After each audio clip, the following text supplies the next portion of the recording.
आदाब नमस्कार, मैं वसीम अख्तर और आप देख रहे हैं द लीडर हिंदी। यूपी की जिला बरेली में कॉलोनाइजर मोहम्मद आरिफ की 16 दुकानों वाली जगतपुर मार्केट और पीलीभीत बाईपास पर कॉम्प्लेक्स को जमींदोज करने के बाद बीडीए का बुलडोजर 2 दिन बाद खामोश हो गया। अलबत्ता आगे बड़ी कार्रवाई की तैयारी का चर्चा खूब है। इस बीच पीलीभीत बाईपास पर एमजेपी रुहेलखंड विश्वविद्यालय की दीवार से सटे धार्मिक स्थल का सर्वे हुआ है। ये वही जगह है जहाँ मार्ग चौड़ीकरण के दौरान लाल निशान लगाए जाने पर भीड़ इकट्ठा हो गई थी। सर्वे के लिए नगर मजिस्ट्रेट के साथ एसपी सिटी सीओ थर्ड भी पहुंचे थे। सर्वे की मंशा भले ही साफ नहीं हुई है, लेकिन इससे खलबली जरूर मच गई है। वहां सर्वे में क्या पाया गया बताएंगे। धान खरीद केंद्र पर रिश्वत में किन्हें दबोच लिया गया, कहां कोचिंग से लौटते छात्र को बेल्टों से पिटाई की गई, किस चौकी के सामने रोडवेज बस पर लटक गया शराबी, लंगूर ने कहां पर कर दिया हमला और डीएम अविनाश सिंह की अगुवाई में डुप्लीकेट मतदाताओं के सत्यापन में जिला कैसे सूबे में अव्वल आया। आइए आपको ये और दूसरी खबरों की तफसील बताते हैं। रुहेलखंड यूनिवर्सिटी सटे धर्मस्थल का सर्वे। पीलीभीत बाईपास पर रुहेलखंड यूनिवर्सिटी सटे एक धर्मस्थल का सर्वे किया गया है। यहां प्रशासनिक और पुलिस अफसरों की टीम पहुंची थी। इस धर्मस्थल को लेकर मार्ग चौड़ीकरण के दौरान विवाद खड़ा हो चुका है, तब यहां भीड़ इकट्ठा हो गई थी। अब सर्वे के दौरान अफसरों ने नक्शा सामने रखकर लंबाई चौड़ाई और टोटल जगह का आकलन किया है। अंदर जाने पर वहां 3 परिवारों के निवास करने की जानकारी मिली है। एयर कंडीशनर समेत अन्य घरेलू सुविधाएं भी वहां मौजूद मिली हैं। सर्वे के दौरान नगर मजिस्ट्रेट अलंकार अग्निहोत्री के साथ एसपी सिटी मानुष पारिक और सीओ थर्ड पंकज श्रीवास्तव मौजूद रहे। धर्मस्थल के अंदर रहने वाले एक युवक से इस दौरान पूछताछ भी की गई। करीब आधे घंटे तक चले इस सर्वे के बाद टीम वहां से वापस आ गई। अब क्या कार्रवाई होगी यह अभी साफ नहीं हो सका है। धान खरीद केंद्र पर रिश्वतखोरी, 2 गिरफ्तार। एंटी करप्शन की टीम ने सोमवार को बहेड़ी के धान क्रय केंद्र पर रिश्वत लेते 2 को दबोच लिया। इसके लिए टीम कृषि उत्पादन मंडी समिति बहेड़ी पहुंची थी। शिकायत मिली थी कि विपणन निरीक्षक मनीष कुमार दुबे एक प्राइवेट व्यक्ति अतुल गंगवार के साथ अवैध रूप से 10,000 देने की मांग कर रहे हैं।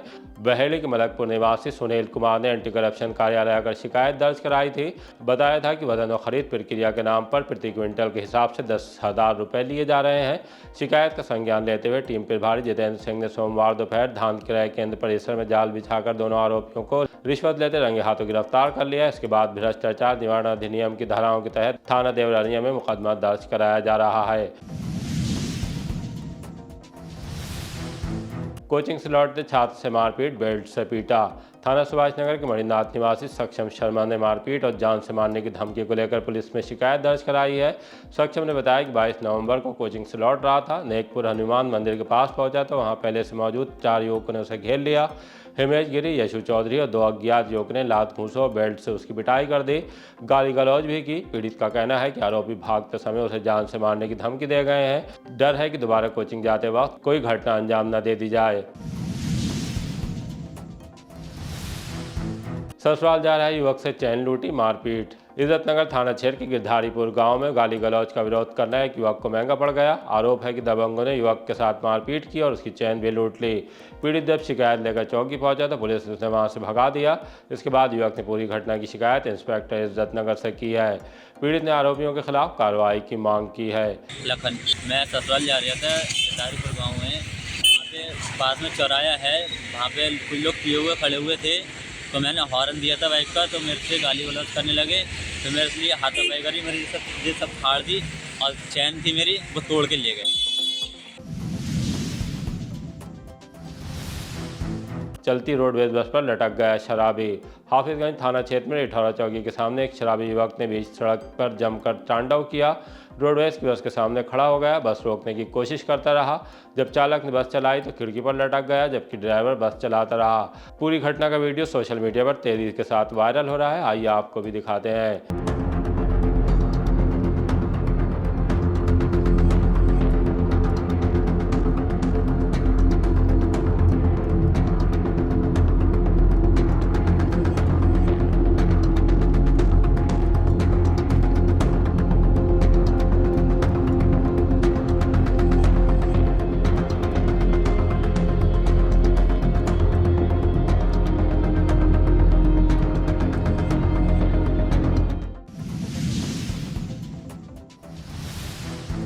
रिटायर्ड फौजी की जमीन पर ले आए बुलडोजर। थाना सुभाष नगर क्षेत्र में रिटायर्ड फौजी भूदेव शर्मा की जमीन पर कब्जे की कोशिश का मामला सामने आया है।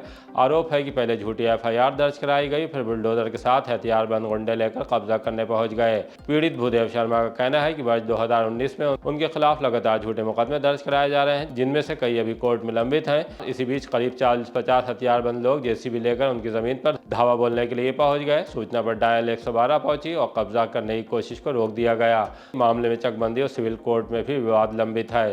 मेरा नाम रिटायर्ड सूबेदार भूदेव शर्मा। हमारी जमीन पर कब्जा परसों हमारे ऊपर एफआईआर करा दिया। उसके बाद जमीन एक बार इसमें और हुआ था, लेकिन एसपी सिटी के पास पेश हुए थे। एसपी सिटी साहब ने वो फैसला किया। उसके बाद दोबारा उसने फिर एप्लीकेशन करा, एफआईआर दायर करा दिया। अब पुलिस हमको कवर करने के लिए घूम रही है और साहब मारेगी।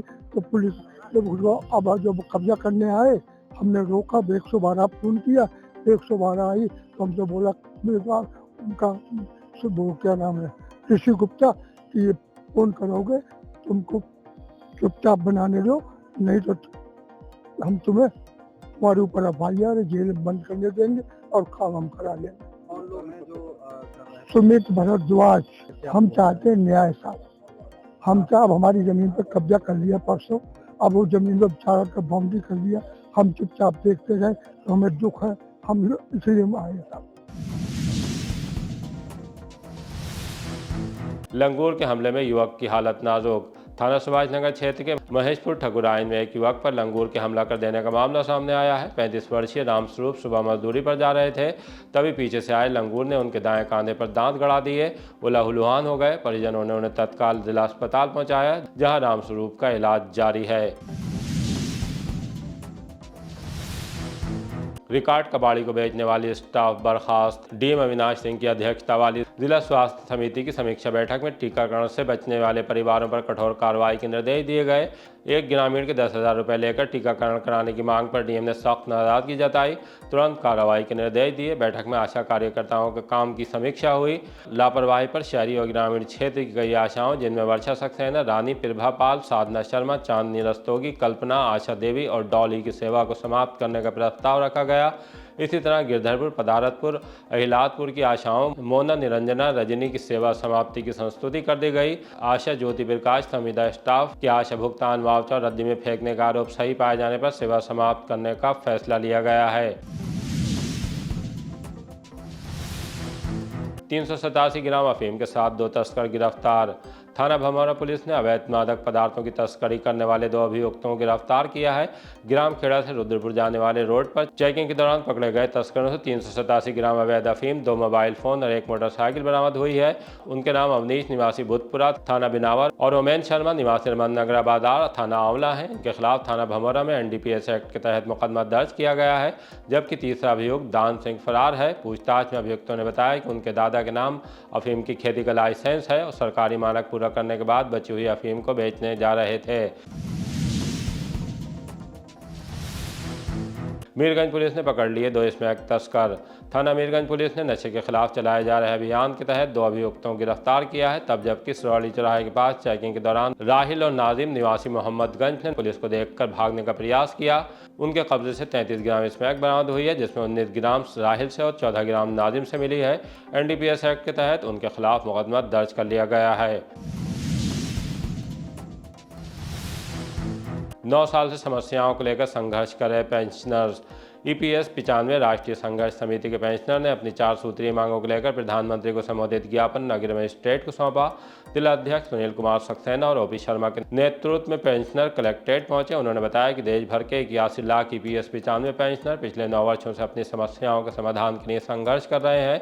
उन्होंने याद दिलाया कि 4 मार्च 2020 को सांसद हेमा मालिनी सहित केंद्रीय श्रम मंत्री और वित्त मंत्री से आश्वासन तो मिला, लेकिन अब तक मांग पूरी नहीं हुई है।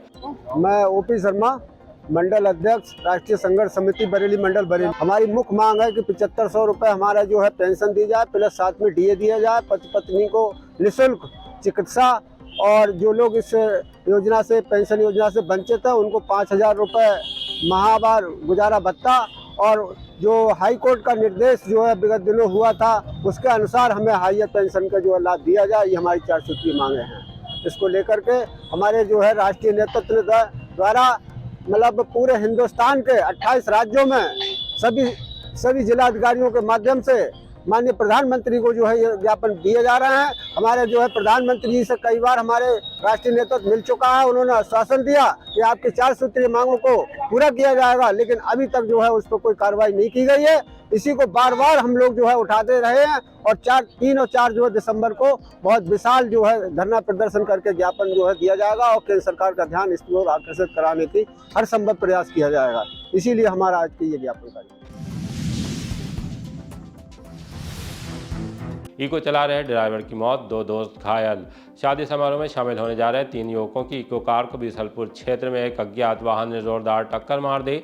हादसे में कार ड्राइवर अंकित पांडे की मौके पर ही मौत हो गई, जबकि उसके 2 दोस्त गंभीर रूप से घायल हो गए। हादसा रविवार रात दुआ पुल के पास हुआ। 23 वर्षीय अंकित पांडे निवासी DC road Lakhimpur Kheri Eeco चलाकर अपने परिवार का भरण पोषण करता था। वो अपने 2 साथियों के साथ बरेली में एक शादी समारोह में शामिल होने के लिए आ रहा था। रास्ते में हादसा हो गया। तीनों युवक गंभीर रूप से घायल हो गए। पुलिस ने उन्हें निजी अस्पताल में पहुंचाया, जहां डॉक्टरों ने अंकित को मृत घोषित किया। दोनों घायलों का इलाज जारी है। पुलिस ने क्षतिग्रस्त इको को कब्जे में लेने के बाद ड्राइवर के शव को पोस्टमार्टम के लिए भेज दिया है। क्या नाम है आपका? अर्पित पांडे। कहाँ रहते हैं आप? लखीमपुर बीसल किसी शेखापुर या कोई पुल था वहीं पे हुआ है, बीच में ही हुआ है, हमको भी नहीं पता है। तो उसमें एक लोगों की डेथ हो गई, वो हमारे भाई थे और 2 लोग अस्पताल में एडमिट है। वो कौन लोग आपस में दोस्त थे, कौन थे? शायद ये हमको नहीं पता है क्योंकि भैया ही जानते हैं। हम कैसे थे ये लोग कार से थे। क्या करने आ रहे थे बरेली में? बरेली में लोग फंक्शन में या किसी शादी में आ रहे थे। क्या करते थे भाई आपके? भाई हमारे ड्राइवर थे। शादी हो रखी थी? नहीं, अनमैरिड थे वो। कब का हादसा है? ये अभी कल रात का हादसा है, वही समथिंग 1:30 बजे तक। ट्रक ड्राइवर की फैक्ट्री में मिली लाश, हत्या का इल्जाम। ट्रक ड्राइवर की संदिग्ध परिस्थितियों में मौत के बाद हड़कंप मच गया है। उधम सिंह नगर के पुलभट्टा निवासी 22 वर्षीय मुकेश की लाश बहेड़ी क्षेत्र में एक गत्ता फैक्ट्री से बरामद हुई। परिजनों ने ट्रक मालिक और उसके रिश्तेदारों पर हत्या का आरोप लगाया है। मुकेश ट्रक मालिक अनिल पाल सिंह के ट्रक में नौगुआ गन्ना सेंटर से गन्ना भरकर ला रहा था। रास्ते में ट्रक की टक्कर ट्रक मालिक के ममेरे भाई पंकज की कार से हो गई। आरोप है कि इसी विवाद में पंकज ने मुकेश की पिटाई की और उसे जबरन कार में बैठाकर बहेड़ी स्थित अपनी गत्ता फैक्ट्री ले गया। परिजनों का आरोप है कि फैक्ट्री के अंदर पंकज को ट्रक मालिक अनिल पाल सिंह, भतीजा आशु और मैनेजर सत्यपाल ने बेरहमी के साथ पीटा। सुनील सुतुइया छोटा भाई गाड़ी चलाते थे, ये गाड़ी भर के लेके आ रहे थे, बहेड़ी पंखे पे गाड़ी लग गई थी पंकज नाम के ड्राइवर की कार में। तो उनने यहाँ पे मारा, फिर यहाँ से उतार के ऑफिस में ले जाके मारा है और जब जान से मार दिया जब ही छोड़ा है वहाँ। ये मालिक हैं पंकज, ये जिसकी गाड़ी है उनके ममेरे भाई हैं पंकज। और जब मैं वहाँ पहुँचा तो मुझे लाश मिली थी और ये सब लोग फरार थे। चोट के निशान नहीं, लातों घूसों से और गला दबाया। अलीगढ़ बरेली ट्रेन में ग्रामीण की संदिग्ध मौत। अलीगढ़ से आ रही ट्रेन में यात्रा कर रहे ग्रामीण की संदिग्ध परिस्थितियों में मौत हो गई। घटना की जानकारी मिलने के बाद जीआरपी पुलिस ने मौके पर पहुंचकर शव को कब्जे में ले लिया और पोस्टमार्टम के लिए भेज दिया है। मृतक की पहचान पीलीभीत के थाना दियोरिया के गांव रामनगर जगतपुर निवासी 65 वर्षीय मान सिंह के रूप में हुई है। मान सिंह अलीगढ़ में मजदूरी करते थे और दीपावली के बाद काम पर गए थे। रविवार को ट्रेन से घर लौट रहे थे, तभी उनकी अचानक मौत हो गई।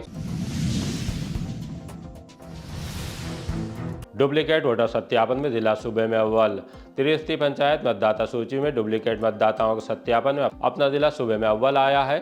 राज्य निर्वाचन आयोग ने जो सूची उपलब्ध कराई थी उसमें 3,94,886 संभावित डुप्लीकेट मतदाता थे, जिनका घर घर सर्वे किया गया। इसके लिए 24 नवंबर तक का समय दिया गया था। हालांकि बाद में इसे बढ़ाकर 10 नवंबर कर दिया गया, लेकिन डीएम अविनाश सिंह के निर्देशन में यह काम 23 नवंबर को पूरा करके डुप्लीकेट मतदाताओं के सत्यापन विलोपन की फीडिंग आयोग की वेबसाइट पर कर दी गई। सर्वे में 3,06,790 वोटर सही पाए गए। 88,196 मतदाता डुप्लीकेट मिले हैं, जिनके नाम सूची से काट दिए गए हैं। इसके लिए 3 BLO को 10,000, 8,000 और 6,000 नकद इनाम की घोषणा राज्य निर्वाचन आयोग की तरफ से की गई है। रेलवे स्कूल स्पोर्ट्स चैंपियनशिप में जीते पदक। इज्जतनगर में पूर्वोत्तर रेलवे महिला कल्याण संगठन और क्रीड़ा संघ के संयुक्त तत्वावधान में आयोजित 3 दिवसीय रेलवे स्कूल स्पोर्ट्स चैंपियनशिप का समापन धूमधाम से किया गया। मुख्य अतिथि और मंडल रेल प्रबंधक सुश्री वीणा सिन्हा की उपस्थिति में बच्चों ने शानदार दौड़ प्रतियोगिताओं में और रंगारंग सांस्कृतिक कार्यक्रमों से सभी का मन मोह लिया। कार्यक्रम के दौरान विजेता बच्चों को गोल्ड, सिल्वर और ब्रॉन्ज मेडल के साथ प्रशस्ति पत्र देकर सम्मानित किया गया। डीआरएम ने कहा कि खेलों से बच्चों का मानसिक व शारीरिक विकास होता है और वे राष्ट्रीय एवं अंतर्राष्ट्रीय स्तर पर देश का नाम रोशन कर सकते हैं। क्रीड़ा अधिकारी डॉक्टर रजनेश कुमार सिंह ने बताया कि खेलो इंडिया के तहत प्रतियोगिता का सफल आयोजन रेल कर्मियों खिलाड़ियों के सहयोग से संभव हो पाया। विभिन्न रेस स्पर्धाओं में शानदार प्रदर्शन करने पर समग्र trophy Gitanjali junior high school road number 4 को प्रदान की गई। कार्यक्रम में डीआरएम मनोज कुमार, वरिष्ठ अधिकारी, महिला कल्याण संगठन के पदाधिकारी और बड़ी संख्या में खेल प्रेमी मौजूद रहे। इसी तरह के ताज़ा अपडेट जानने के लिए देखते रहिए द लीडर हिंदी। विदा लेने से पहले हमारी आपसे गुजारिश है कि हमारी रिपोर्टिंग पसंद आ रही तो खबरों को शेयर कीजिए और हमारे चैनल को सब्सक्राइब करके हमारा हौसला ज़रूर बढ़ाइए।